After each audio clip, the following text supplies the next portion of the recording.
Alright, ladies and gentlemen, welcome to the Friday Ramblings. I am your host, the Bardic one.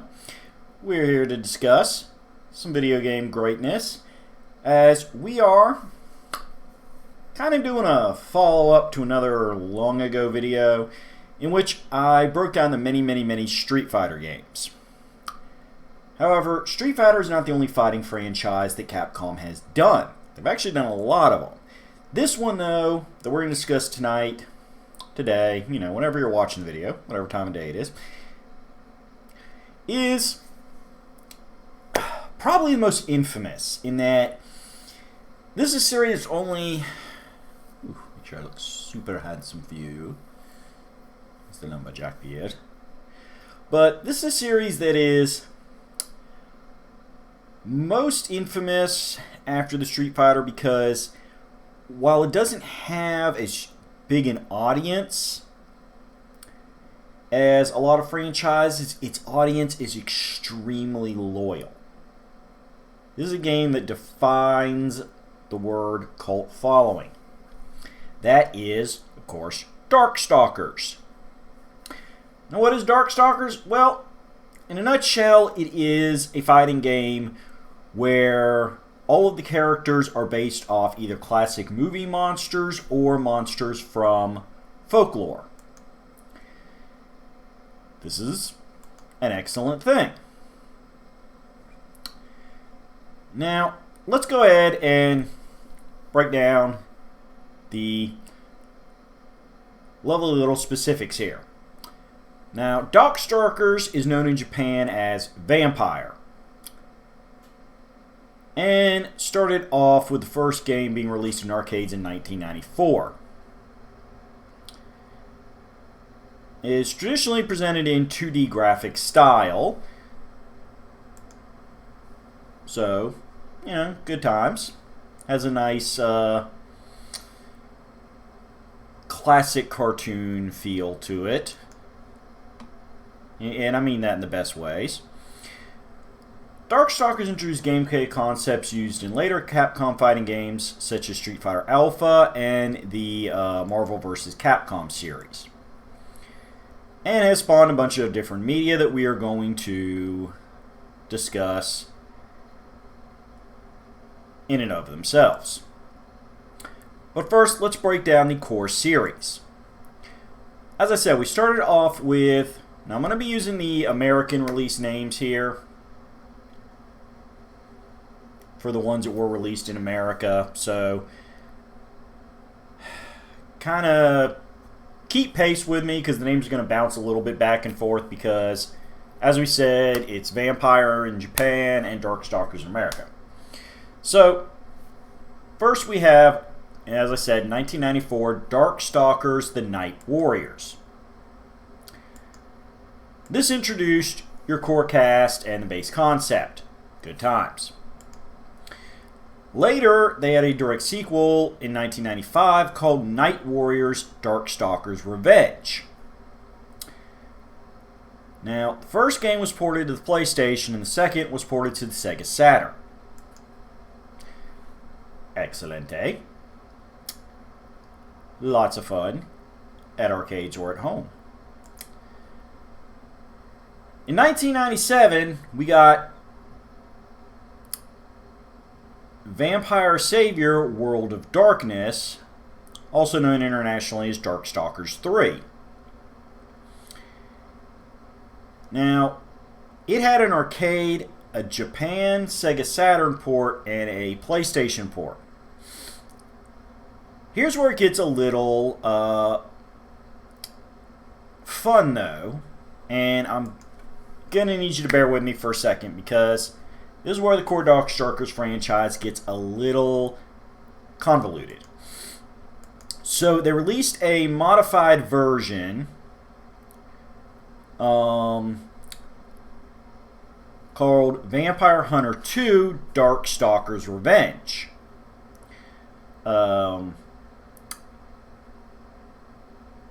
Which is a reference to the second, which was known as Vampire Hunter Darkstalkers Revenge in Japan. Whereas in America, it was Night Warriors, Darkstalkers Revenge. Yeah, their naming conventions got a little weird. But still, Vampire Hunter 2 Darkstalkers Revenge was kind of game 3.1.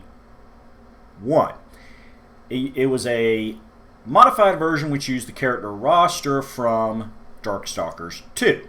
Easiest way to put it for now. Later, they released Vampire Savior 2, The Lord of Vampire, which took the roster from the first version of Darkstalkers 3, removed 3 characters and replaced them with 3 other characters from previous games. Here's where we get really, really fun though. Are you bearing with me? Because that means we have 3 versions of Darkstalkers 3, each one with a slightly different roster. 3, 3.1, 3.2. Well, the Sega Saturn home port includes additional characters from Vampire Savior 2, the 3rd iteration of 3. So even though it's billed as simply Vampire Savior, it is technically more based off the Vampire Savior 2 version. Now the PlayStation port actually includes all characters from all 3 versions, which means it features all the characters from the franchise.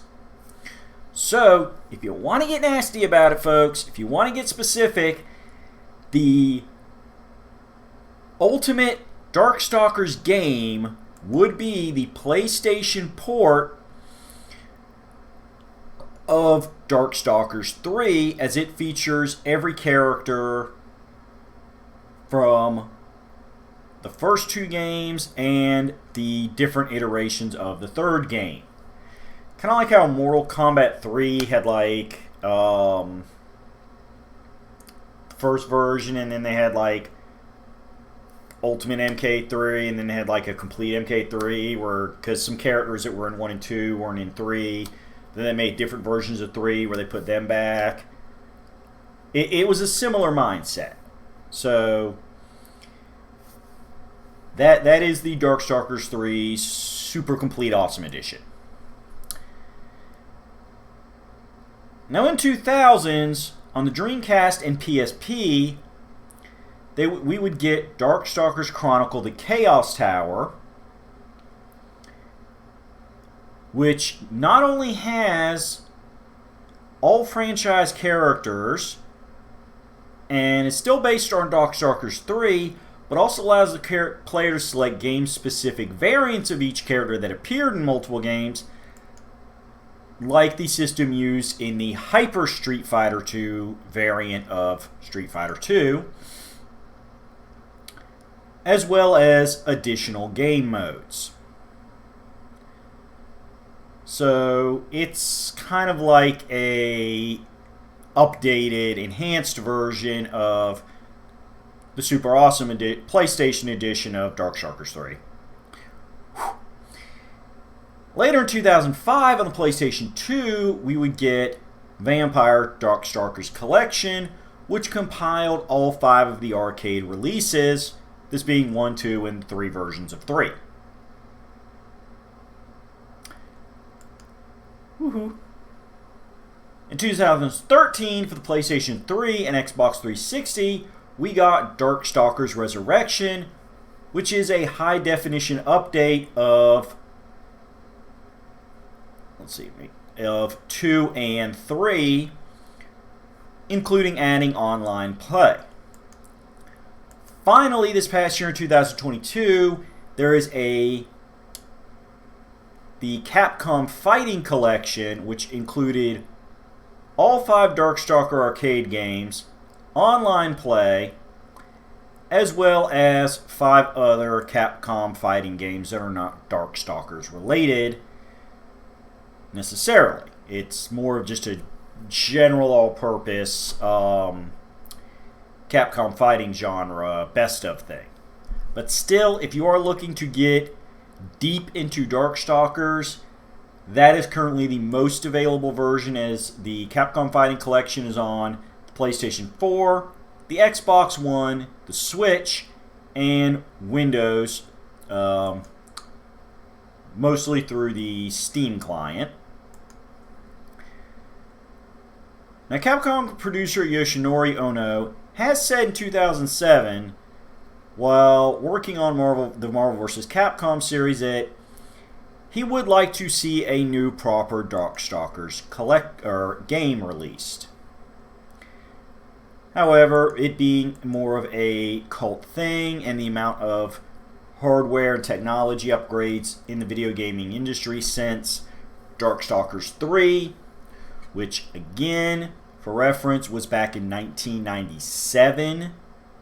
So we are talking, as the time he made those comments in 2007, 10 years.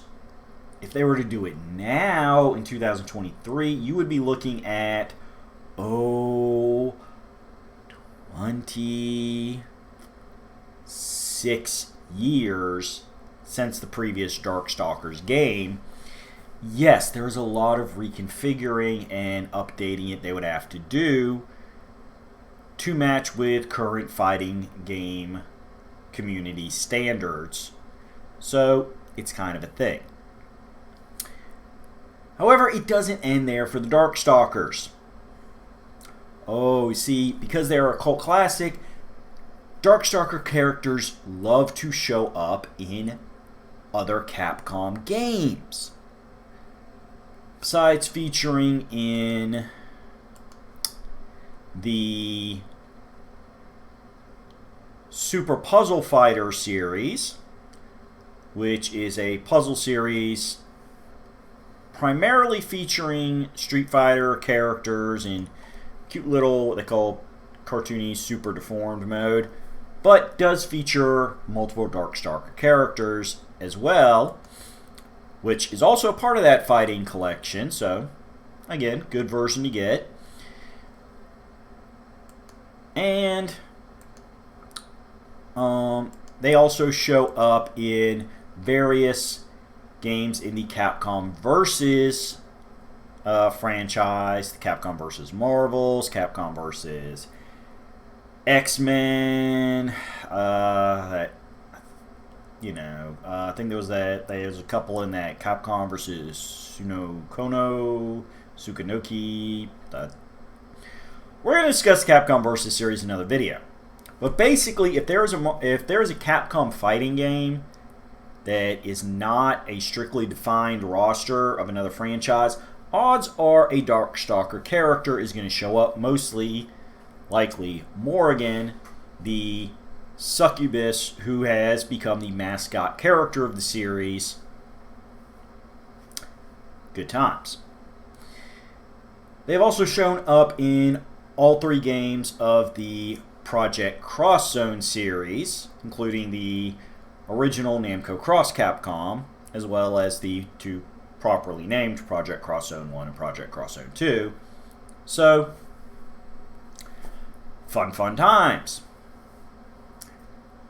And that's just the ones I'm 100% sure of right now. They probably have snuck into some other games here and there. But that's not everything! Woo, we're just getting started, folks.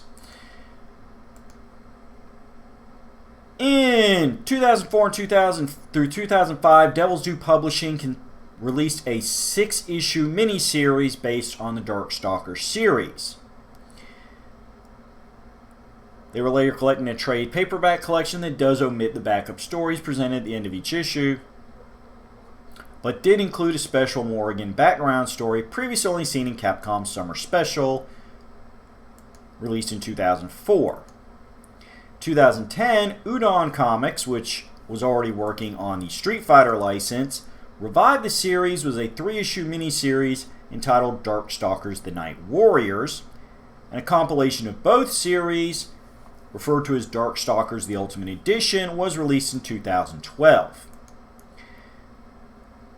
Ultimately, in 2017, an 8-issue comic book crossover with their Street Fighter license, titled, obviously, Street Fighter vs. Darkstalkers, was published, once again bringing these two sets of characters together as they had been in a few video games. But wait! There was also a manga series. A manga adaptation published in Japan by ASCII in 1996. It was adapted by Viz Comics under the title of Night Warriors, the comic series, and published in 1998 as a 6-issue comic book, which were later collected in a single trade paperback volume, as well as a one-shot Red Earth, which is another Capcom fighting game that we'll discuss in the future. Crossover manga, authored by Mami Ito in 1997. It was released in English by Udon Comics in 2010.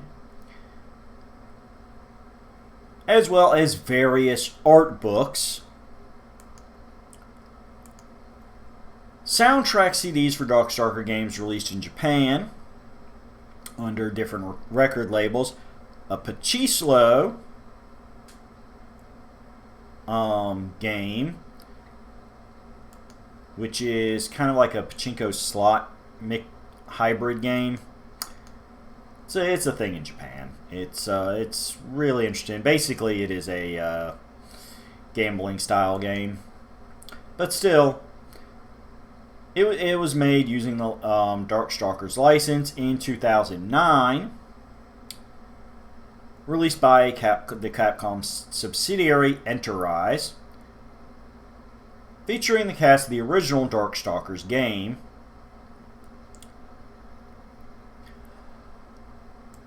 But wait, there's more!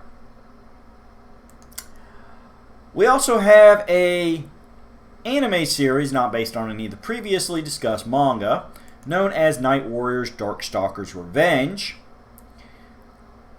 produced by Madhouse Studios under license from Capcom, released in 1997, focusing on the character of Morgan Ansland and Dmitry Maximoff, along with antagonists from the video games Pyron, and a few other characters from the early games. It ran for 4 episodes, so it's more like a mini-series than anything. Still, it was out there, and Viz Media has the U.S. Rights to it, being released in 1999. Eventually, the North American company Media Blasters helped distribute via rental kiosks in 2010. There's also been versions released by Discotheque Media, including a remastered version in both languages in 2015 for DVD format, and Blu-ray in 2022. It has generally received good reviews, being praised for its superb animation with vivid colors, smooth motion, and gorgeous character designs. Excellent work. In America, though, we actually got our own home-brewed cartoon. Aimed toward a child audience, it was produced by Graz Entertainment, known simply as Darkstalkers, the animated series, and aired in syndication from September to December of 1995 for a total of 13 episodes. Now, as this was done as an American series aimed at younger children, the violence and sexual innuendo style content, I mean, it's, again, Morgan Ansland's one of your primary characters and she's a succubus. There is some content that may not be suitable for young children in its original format in the games and some of the other media adaptations. But still, those were toned down. And rather than following the complex backstory of the games, in which characters have many varied relationships to each other, where characters that are buddies with each other one is a buddy of a third person, and the other person is the other person is the enemy of the third person. So you get kind of this, hey, we're chill unless this guy comes along, and then we're chill, but I hate this guy, or kind of type situations. Works great for games, but again, for a children's cartoon show, not so much. Thus, various changes were made. Morgan Ansland becoming a villain descended from Morgan Le Fay, who served alongside Dmitry Maximoff, who was generally considered her rival, although they do have respect for each other. In the games, under Pyron's command, the main protagonist is a newly created character, an ordinary human boy named Harry Grimoire, who's a descendant of Merlin, with whom Good Girl and Cat Girl Felicia forms a close friendship and partnership with.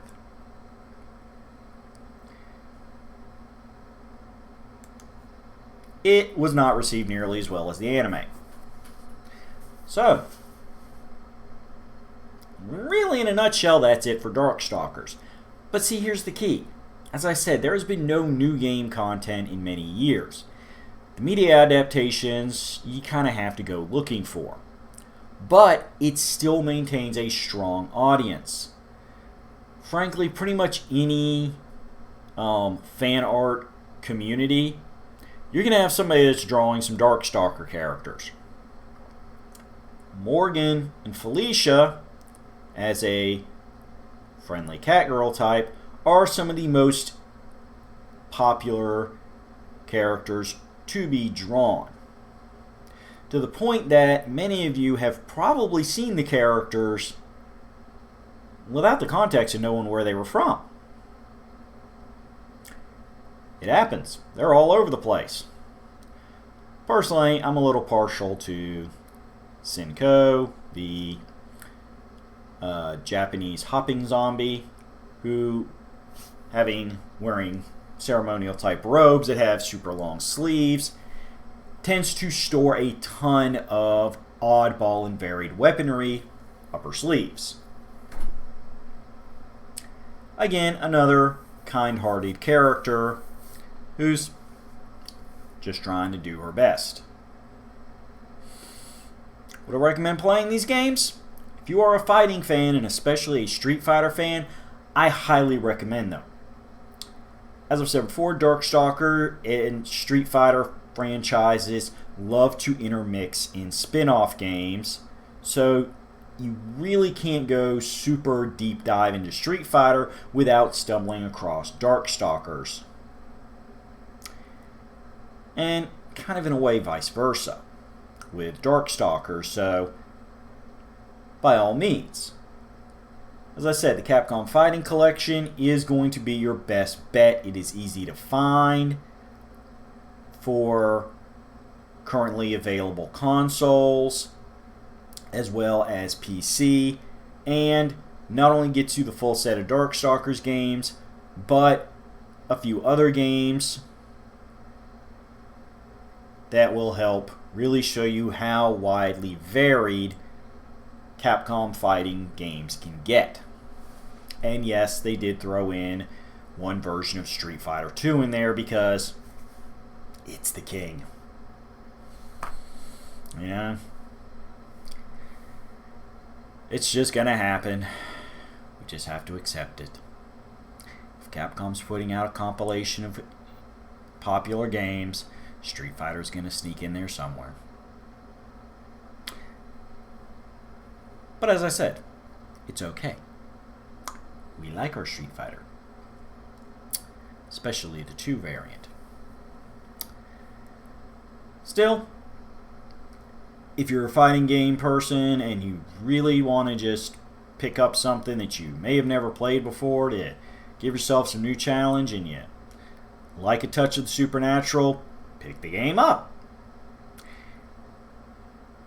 If you want to review something that's sure to tick off a lot of people on social media, because the fact is 90% of the people that play Darkstalkers do fall in love with the game, play it and troll. You'll get a lot of attention most likely hateful, but you know what? If that's how you choose to live your life, that's how you choose to live your life. Be that monster. Embrace the monster. And then watch as your account gets blown up and potentially even shut down. Because that's what happens when you troll too hard. Which is why here at Roulette Productions always say, we'll review, we may even critique, we always ramble, but we do it with respect and love for entertainment in general. Because entertainment's supposed to be about making you happy. We'll be back in 7 days with another topic to ramble on. And who knows? We may end up having to talk a little bit more about Darkstalkers in the future. Still, this has been your quick rundown of the franchise. Touch on it in whatever way you want, or don't. But please, like, comment, subscribe. Stay happy, stay healthy. I'll be back.